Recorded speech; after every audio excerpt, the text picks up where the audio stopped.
Singapore should not be one of the richest countries on earth. On paper, the country is a disaster waiting to happen. No natural resources, no oil, no gas, barely any land, no farmland, and dependent on neighbors for drinking water. A tiny island at the southern tip of Malaysia, not much bigger than the city of Chicago's airport. And yet today, Singapore is richer than the United States, the United Kingdom, France, Japan, and nearly every country in Europe. Its skyline is futuristic. Its streets are some of the cleanest and safest in the world. Its port is a global titan.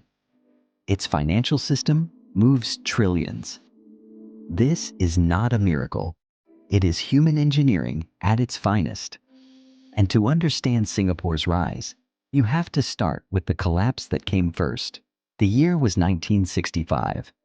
Singapore had just been expelled from Malaysia, an event so shocking that even its own leaders didn't believe the island could survive alone.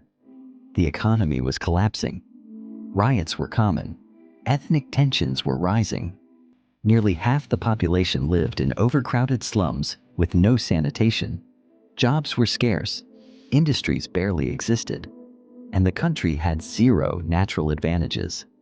Singapore wasn't just poor. It was vulnerable, politically isolated, and surrounded by much larger neighbors.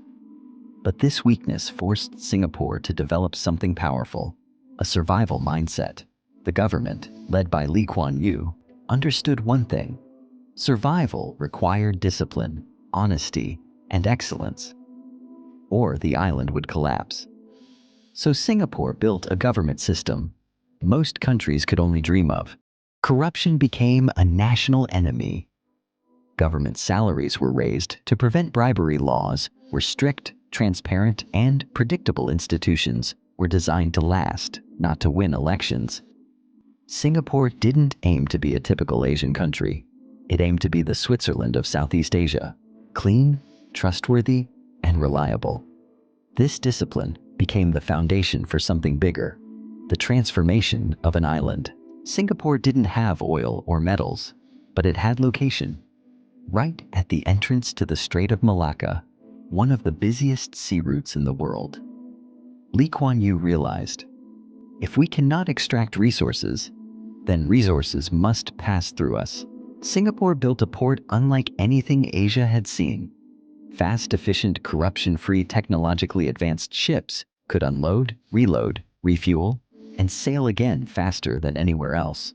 This efficiency turned Singapore into a global maritime hub. By the 1980s, Singapore's port became the busiest on the planet, handling more containers than entire continents. This wasn't luck. It was engineered dominance. Once trade began flowing, Singapore made a second strategic move, attracting foreign companies on a massive scale. It created an environment where businesses felt safe, extremely low taxes, modern infrastructure cheap, efficient energy clean, processes zero bureaucracy. Companies from the US, Europe, and Japan rushed in. Singapore rapidly industrialized. Everything from shipbuilding to electronics to petrochemicals. Over time, it became the manufacturing heart of Southeast Asia. Every factory that opened brought thousands of jobs, new skills, and foreign investment. Singapore stopped acting like a country. It acted like a global company. Singapore knew something many governments ignore. Human capital is the most powerful resource in the world. With no minerals, it turned its citizens into the resource. The government built world-leading schools, elite universities, technical education systems, talent pipelines for engineering, finance, and medicine, strict rules around discipline and excellence. Students were trained not just to memorize, but to build, innovate, and solve. This turned Singapore's workforce into one of the most skilled on the planet.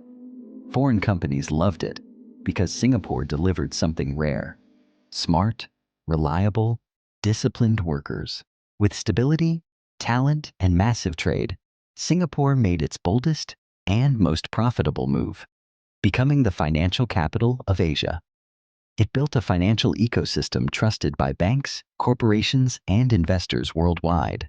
Strong regulations, predictable laws, low taxes, stable currency, political neutrality. Trillions of dollars now flow through Singapore every year. It became a safe haven for wealth and a launching point for investment in all of Asia. Today, Singapore competes directly with global giants like London, Zurich, New York, Hong Kong, and often wins. In the 1990s and 2000s, Singapore reinvented itself again, this time into a high-tech, innovation-driven economy. It became a world center for semiconductor manufacturing, biotech research, pharmaceuticals, robotics, nanotech, aerospace engineering. Companies like Pfizer, Nvidia, Micron, Google, Dyson, and Samsung invested billions. Singapore wasn't just a port city anymore. It became a high-tech powerhouse with global influence. Singapore's success wasn't only economic, it was social engineering on a national scale. The government built some of the world's best public housing, one of the world's safest cities, a multicultural society with strict rules, clean, efficient public transport, zero tolerance for crime. Everything works because Singapore designed it to work. The entire country functions like a perfectly tuned machine. Today, Singapore has one of the highest GDP per capita levels on Earth, higher than the US, UK, France, Japan, Canada, and most of Europe. It is living proof that wealth doesn't come from land, minerals, or luck.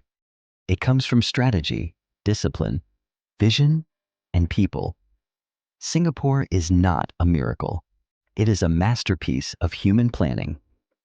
If you enjoy stories that reveal how the world really works, follow for more.